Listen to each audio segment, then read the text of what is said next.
we're going to kick off, and in fact, Wilf, I'll come to you first, bud. Obviously, Rangers youths, you stay away up north in Aberdeen, so you don't really get to see them very much. So do you still take a keen interest in them? Yeah, Martin, I try to take as much of an interest as I can. Obviously, look out for the results. Don't see them in action much when we're allowed to go to games, when we're not in these ridiculous times. I'll always try and see them if they're playing up here. But always look out for the results and see how they're all doing. Keep an eye on how the loan players are doing at the various different clubs. How's the internet up in Aberdeen? It's not too bad. Right, well, obviously we've done quite a lot of podcasts together and we've covered a lot of the youths, but seeing as this is the first episode on a brand new channel, I thought we would start right back at the beginning, and I wanted to ask you, how much did the youth setup change at Auchenhowie under Gerrard and then obviously later on Ross Wilson? Yeah, look, it's sort of gradually changed over the last couple of years, especially over the last year with Ross Wilson. You know, we've obviously seen a slight change to how, you know, the reserves have now turned into the B team. So the B team are pretty much part of the first team in terms of like the structure that's in place. And obviously the first team players, you know, can drop into the B team. As you saw this week, there were several players that dropped in. And I think it's important that there's like a pathway from the 18s to the B team into the first team. Because before it kind of felt like once they left the 18s, it was just like, if the players weren't going out on loan, they were just drifting. And it was really difficult. So hopefully now with the new structure that's in place, this should make things a hell of a lot better. And obviously this season, Willie, how's COVID affected the youths? Yeah, massively. I mean, it's been difficult for the B team. I mean, it certainly wasn't the plan to just have to play these kind of random friendlies from time to time. They were hoping to be travelling over Europe, to be playing some of the best English teams. I think they were hoping to get some invites to some big tournaments that would have really been a great test for the B team players. So unfortunately, it's meant that we're kind of restricted to what we can actually do at B team level and under 18 level. Right, okay, well, you mentioned this, so let's jump straight into the under 18s. And before we kind of start talking about players, fixtures, results, tell everybody who's maybe watching this for the first time and doesn't take a lot to do with the youths, Willie, who's the youth coaches at under 18 level? David McCallum's been there now for quite a few years, so he's basically in charge of the under 18s. He was obviously part of a double act last year with Kevin Thompson, who did a great job. This year, obviously, you've got Cameron Campbell coming in from the Right to Dream. Yeah, again, a kind of local, if you like sort of Wolf's area. He coached up at Aberdeen for a while before moving on. Very young guy, you know, but he took some giant steps in working abroad. It's not everybody's cup of tea, but he did it. Now he's very highly rated, and I think Rangers were delighted to finally get him in over the summer. Not had the chance to meet him, unfortunately, due to COVID. Hopefully in the future we'll get to meet him and have a chat at some point, because it seems like he's a very smart guy when it comes to tactics and football in general. What's his role going to be then, Cameron Campbell's assistant manager? I don't know if they actually give them proper titles now, to be honest. It's probably like a kind of co-head coach kind of idea. I think basically the two of them just get together and they talk about team selection, tactical awareness, all these things. So, yeah, I think they're kind of... It's a bit like in the B team with Kevin Thompson and Brian Gilmer. They basically just like sort of co-manage the team. Mm-hmm. Have you heard anything about him, Wilf, up in Aberdeen, this Cameron Campbell? No, not a thing. That was news. I didn't even know he'd ever been up here. But then I don't take anything to do with that lot anyway. So I'll be making some inquiries, because I actually know the father of the Aberdeen under 18s captain. So I was actually speaking to him today. So I'll maybe give him a shout, see if he knows anything about him. Aye, see, there you go. It's all about who you know. It's not what you know. You know. Absolutely. Right, so Willie, what kind of start have under 18s made? And actually, I should ask, because I'm not sure how it's going with the B team league structure wise, but are the under 18s playing in an actual league, or is it just friendlies? Yeah. Well, that's the plan for this season, is to try and get the league started and hopefully finished. Obviously, from month to month, it feels like week to week at the moment, things are changing. They basically played a handful of friendlies, which it was pretty up and down. They started off with a victory against Partick 2-1. And then a couple of days later, they played Partick again away from home, which they lost 2-0. They then played Kilmarnock. They won 2-1, and then they went on a week and a 3-4 game streak where they just couldn't get the win. Drew 3-3 with Queen's Park, lost 3-2 to St Mirren, lost 3-1 to Celtic, and lost 1-0 to Dundee United. And then I think it was the last friendly game was a 3-2 win against Queen's Park. No, sorry, that was the first league game. Apologies, that was the first league game. So it's been a bit up and down, but yet again, it must be difficult because it's like they've started and stopped and started and stopped, so they've never really had the chance to kind of keep going through a sustained period of games, which I think's been disappointing. And it's like week to week, they're not going to know if they're going to be playing. Officially this week, they're due to play Partick Thistle away. But yeah, again, like anything could happen tomorrow, anything could happen on Monday, and then everything stops again. So I think that's the biggest concern for the 18s this season is they just don't really know what's coming at times. Also, Willie, obviously last season, or maybe it was the season before, we heard a lot about this UEFA Youth League. Yes. We've seen, I think it was Atletico Madrid. Yes. They played. Is that still going this season? Yeah, that's going to be taking place this season. Yeah, again, because of the sort of travel restrictions and things like that, it makes it problematic. If you actually go into Google and type that in, the UEFA Youth League, you'll get some information on when it's going to be starting, when the draw is for the competition, etc. So I think once that's up and running, it'll be great for the fans again. Hopefully by that point, we're back inside the stadiums and we're able to go and watch the matches. I mean, I was lucky enough last year to get to one of the away ties against Bratislava. I really enjoyed it. It was great, you know. So I would certainly hope to do that again, you know, whenever the UEFA Youth League kicks in. Did you go to that one, Wilf, that away game? I got to the young boys when I was over for the first team game that we weren't supposed to be going to. Yeah, so that was the afternoon of the same day that we played young boys in Bern. So I went to the youth game as well. It was quite good. It struck me the similarities though between the youth team and the first team, because the youth team threw away a good lead late on, exactly the same as the first team are prone to do. So I mean, I hope that's not a trend that we're going to be, you know, because I know that they're trying to get the youth teams playing similar to the way the first team plays. I just hope that that's something else that can iron out as well, because that struck me. They were 3-1 up and absolutely coasting, and then just threw it away towards the end. I mean, managed to get through with a 2-2 draw at home, but. Well, you mentioned it there, Wilf, and I was actually going to come back to you because you went to that youth game. Was the youth team playing exactly the way the first team was playing? Was the tactics and everything similar? More or less, yeah. It looked like they approached the game exactly the same, and as I didn't get to see the home leg when they drew 2-2 at Firhill, because I'm sure that was on. I'm sure that was. I think we were away at another European game. Yeah. Was that the night before one of the other European games? I think that was the night before we all flew to Porto. So you might have already been in Porto by that point. Well, that's why I couldn't see it. I was on my way to Porto. That's why I didn't see it. So that's when it was. And I take it then, Willie, that comes straight for Gerrard then, that he wants, or maybe even Ross Wilson, that they want all the youth teams to play the same way as the first team?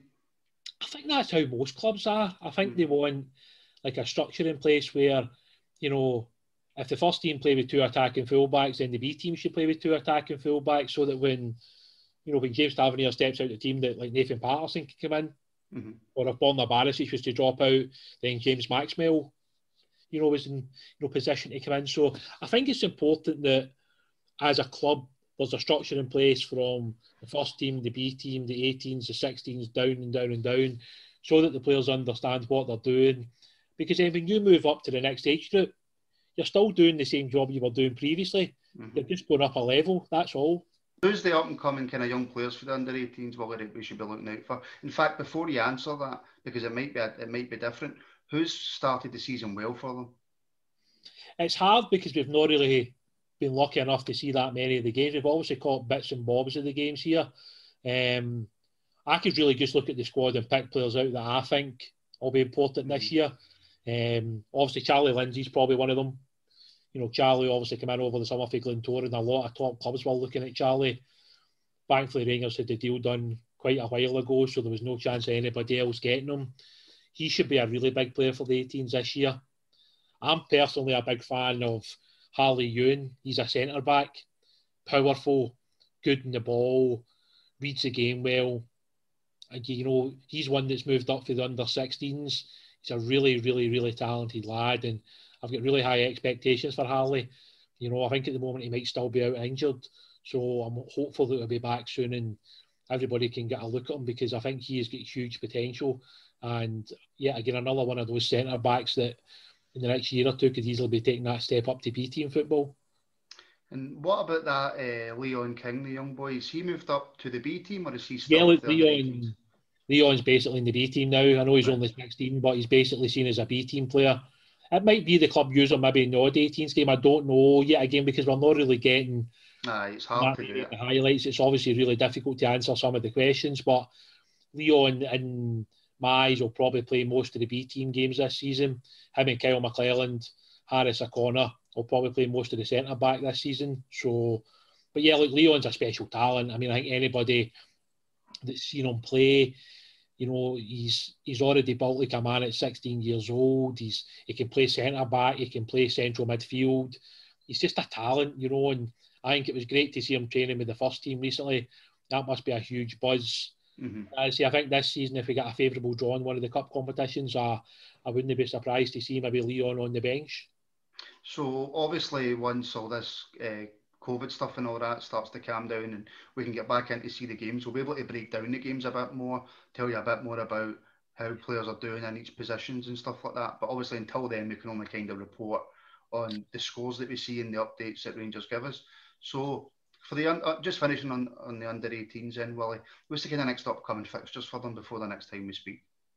Well, we've got Partick Thistle coming up this week, and then after that we're due to play Celtic, I believe. Mm-hmm. But I think at the moment it's probably just a matter of taking it week to week. What I'll do is I'll try and put the information on, you know, the website on Twitter and see if we can try and get that out as soon as we know it's confirmed. But at the moment, the definite game is Friday, tomorrow, Partick Thistle away. And then what else have we got? Because the reason I'm asking is, in fact, I should have asked this before. See anybody who's signed up to Rangers TV, are they showing the highlights for the under-18s games? I don't believe so. I think it's only the B team games at the moment that you're Just getting highlights from. I think basically with the 18s games, you're getting like the starting lineup and then a kind of full-time score, possibly half-time. It seems to kind of varied since they've started doing it.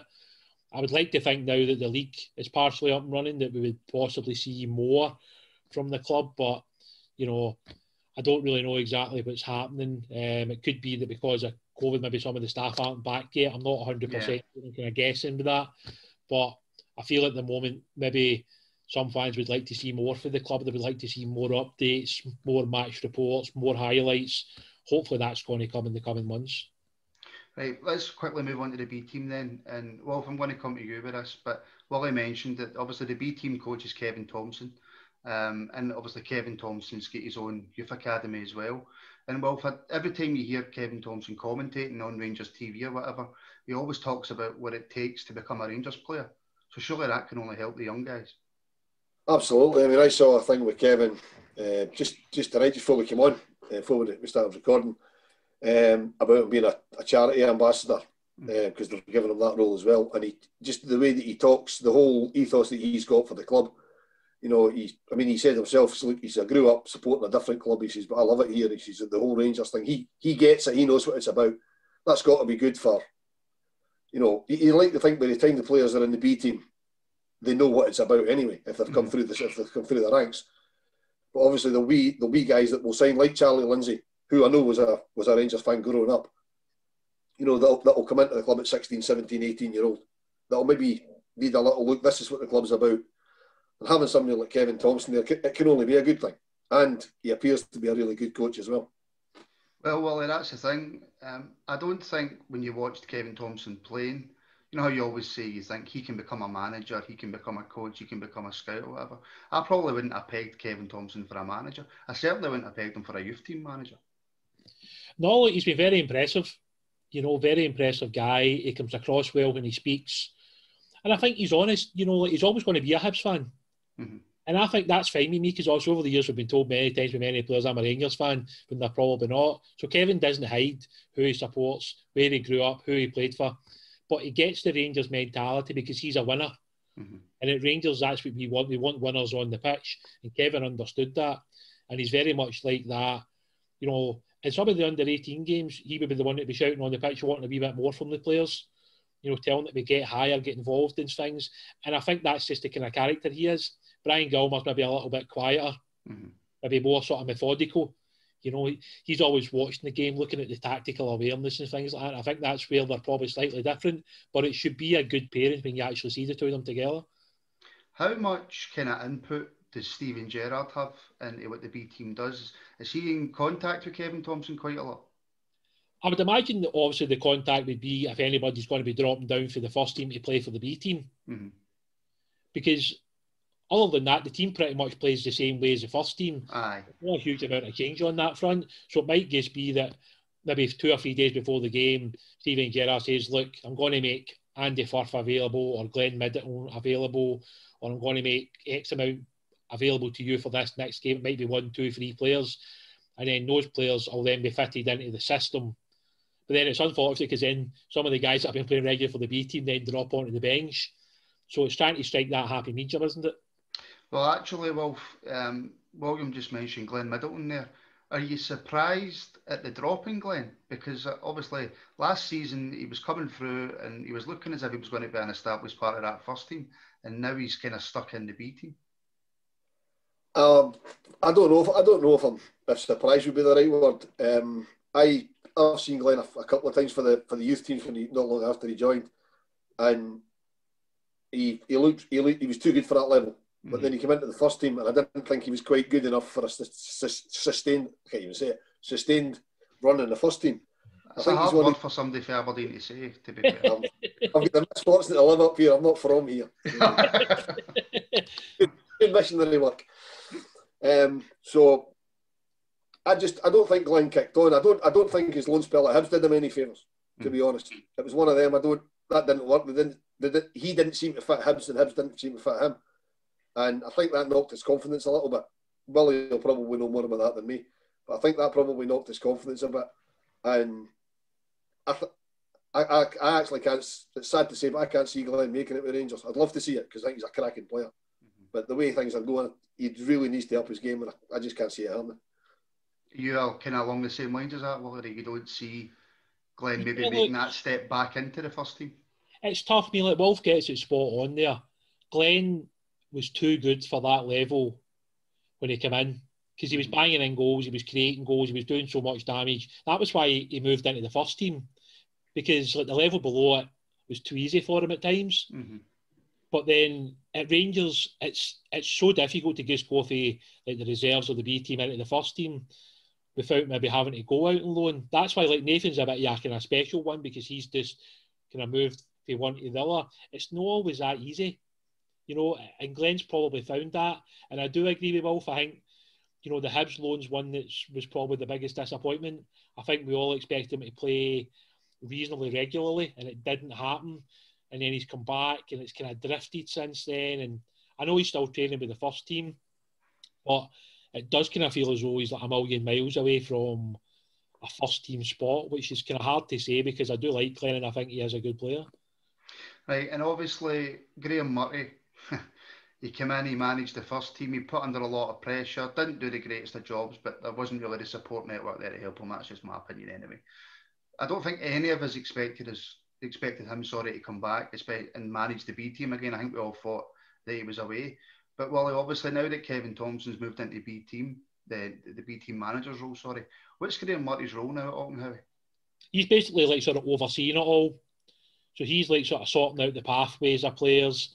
I think he's doing like a guidance thing as well, where like there'll be certain players that maybe they'll be took to the side and, you know, they'll work with them specifically. I think he also helps out with the women's team from time to time in terms of like sort of watching the training, seeing things that he can help in. Yeah, again, like Graham's a great guy. I know people give him a lot of criticism for what happened with the first team, but you know what? He's one of the nicest guys I've met. You know, a couple of times when we've went to the away games to watch Rangers down in England, he'll come over and chat away to you, shake your hand. Really nice guy. And by all accounts, he's a very, very good coach, which at the end of the day, that's the biggest thing for us at the academy, that we want good coaches teaching our players the best ability they can have. You've also got to say, Wilf, it's fair play to him mentality-wise to come back to Rangers after everything that happened. Absolutely is. I mean, I expected him to step back down because he was, to step back down to where he'd come from as a coach, but I didn't think he'd stick around this long. Mm-hmm. And he seems to have, he's obviously got a very, very good reputation because he's now overseen the whole thing, as opposed to what he was doing before he was just one of the coaches, albeit a senior coach. But Willie, what do you think for you? If that's what Graham Murphy's job is, what's Craig Mulholland's title? I mean, I've a lot of time for Craig. I could listen to the man all day. Love him to bits. But is he the academy director or what's his? Yeah, look, basically, I think it's like him and Ross Wilson obviously do a lot of the work that sort of keeps the academy going. They obviously do a lot of the recruitment side of things. They obviously make the decisions on players staying or going. So I think, so he's almost above the academy now. For all he's there watching games, he's watching the players out on loan. He's not really involved in a hell of a lot of it now, to be honest with you. Sort of Graham's basically there to do a lot of that work now, and Craig's kind of left to do things that are above that level.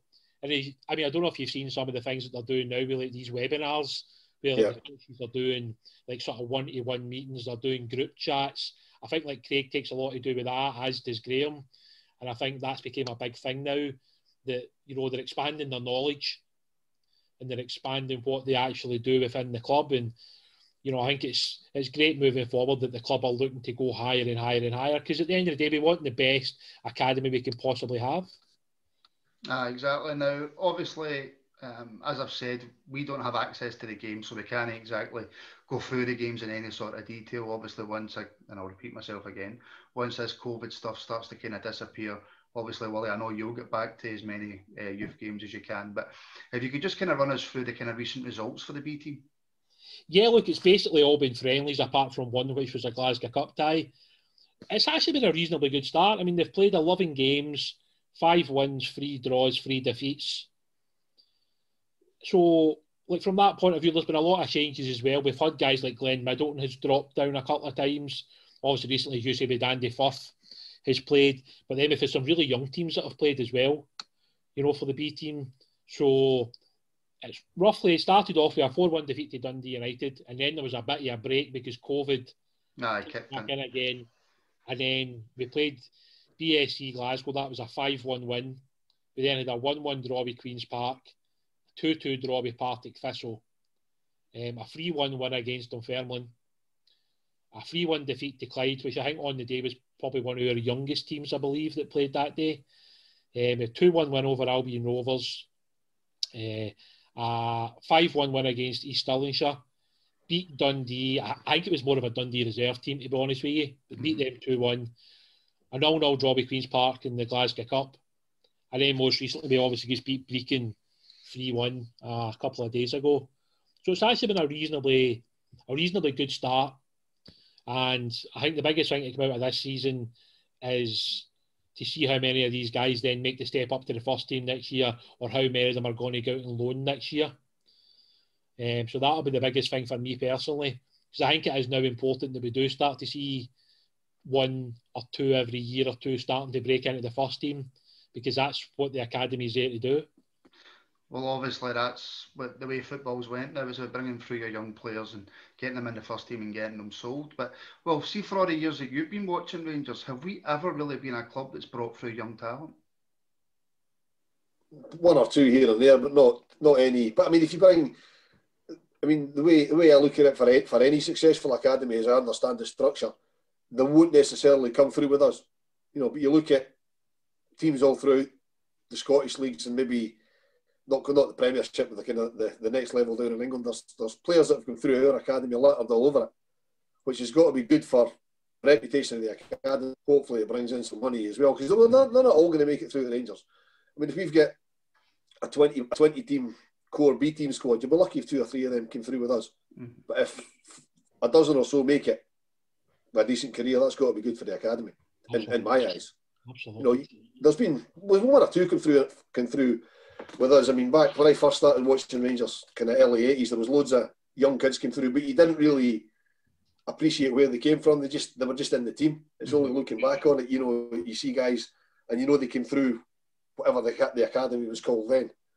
It's obviously more high profile now, and there will be some that make it through, but majority of them won't make it with us, but they'll still make it. Right, so on that topic then, Willie, if you were to put £10 on it, who would you bet on making it into that first team from the current crop of the B team? I think Leon King's the obvious one. You know, I think he's got an unbelievable chance of making it at Rangers. I still look at James Maxwell as a B team player. I know he's out on loan at the moment, but I think James has got a chance. I really do. There's probably another 2 or 3 that if they have a good season this season and they sign a new contract, that could be huge for their players. Because unfortunately there is quite a few players out of contract at the end of this season, and that's going to obviously determine if they're going to be at Rangers next year. If they're not Rangers next year, they're obviously not going to be part of the first team. So that's maybe a chat for another day, maybe in January, February time, when maybe we know a wee bit more about who's going to get a new contract and who's not going to be. Right, so just finally on the B team, just upcoming fixtures, Willie? At the moment, we're not going to know until probably next week. Right. I think, unfortunately, a lot of these things, because of COVID and because of the travel restrictions, the club are trying to work around who they can play, who they can't play. As soon as I know, I'll obviously let you guys know. We can put it out on Twitter. We can let people know what's happening. But as of just now, it's not been confirmed. Hopefully, we should find out over the next couple of days. Right, well, sorry, Martin. But a final thing on the B team: is there an upper age limit on the B team? I don't believe so, Wilf. No, because basically Rangers are like sort of doing the B team themselves. So I think it's only the Glasgow Cup that will have that. So is that still an 18? Yeah. Glasgow Cup, that's still an 18s, yeah. So I think it might be 20 or 21 now for the Glasgow Cup for us. But in terms of like the B team games themselves, yeah, it can basically be any age. But we don't really have any of the older players now as part of the B team. A lot of those guys are out on loan now. Yeah. So it is actually quite a young B team overall. Right, now obviously because this is the very first episode, we've kind of packed quite a lot into it. We're going to be doing this kind of once a month, because all we can do really is run through the fixtures, because like I keep saying, we can't get to see the games. So I know, Willie, one thing you suggested that we do is we just pick one youth player that's out on loan, and kind of have a wee chat about him. Now, the one we're going to just very briefly touch on this week, Wilf, is Stephen Kelly. Now, obviously, me and you pay far more attention to the first team than what we do the youth compared to Mr. Irwin. But Stephen Kelly has been a player that's been spoke about. That I think there's a lot of fans that expect him to break through. Yeah, absolutely. I mean, he had a fairly successful loan spell last season. I think it was the whole of last season at Ayr United. Was it Ayr United? I think it was all season, wasn't it, Willie? It was indeed, mate, yeah. Yeah, nice. He had a fairly successful season. And at least his latest loan, the way it's working, he's stepped up a level. Yeah. So he's now at a Premiership club. And he's from what I can glean from the little I pay attention to Ross County, he didn't really start the season too well with them. But he's played the last few games. He's had a couple of assists, I think I've seen along the way. Yep. Don't think he's scored yet, but he's had a couple of assists. And I believe he was man of the match for them a couple of games ago as well. So he's certainly getting the experience, which is what he needs. Right, so then, Willie, give us a rundown on Stephen Kelly at Ross County. Wolf's pretty much spot on. At the start of the season, he was basically on the bench. It's only the last 3 games that he started, which is great because, as Wolf pointed out, they're spot on. He's had the 2 assists in 3 games. He's become quite an integral part of their team now, and hopefully that's a sign that he's going to be staying there for the rest of the season out with the Rangers games, obviously. I mean, Stephen's a talent. Anybody that's seen Stephen Kelly in action would tell you that. The fact the club have gave him like a couple of contract extensions since Steven Gerrard's been in tells you yet again that they've got huge belief in him. And I'm hopeful that this loan will be the last step before he comes back to Rangers and becomes part of our first team, because that's got to be the hope for Stephen, because he's certainly more than good enough. So is he quite well thought of through at County now then? Well, I mean, the fact that he's now starting games, you know, his first game was against Dundee United, a game that I was lucky enough to see some of the highlights of the game, and I thought he played really, really well. And since then, he's obviously played the last 2 games as well, so he's 3 games in the trot. But hopefully, moving forward, if he keeps playing well, then the manager can't take him out of the team. Because if you get Stephen on the ball, Stephen will make things happen. And the one thing Ross County have kind of struggled to do recently was score goals. Since Stephen's been in, I think they've scored in all 3 games. you know, Stephen's been involved in a couple of those goals. So hopefully the manager sticks by him and gives him a good run of games. Right, gents, well, listen, I think that'll do us.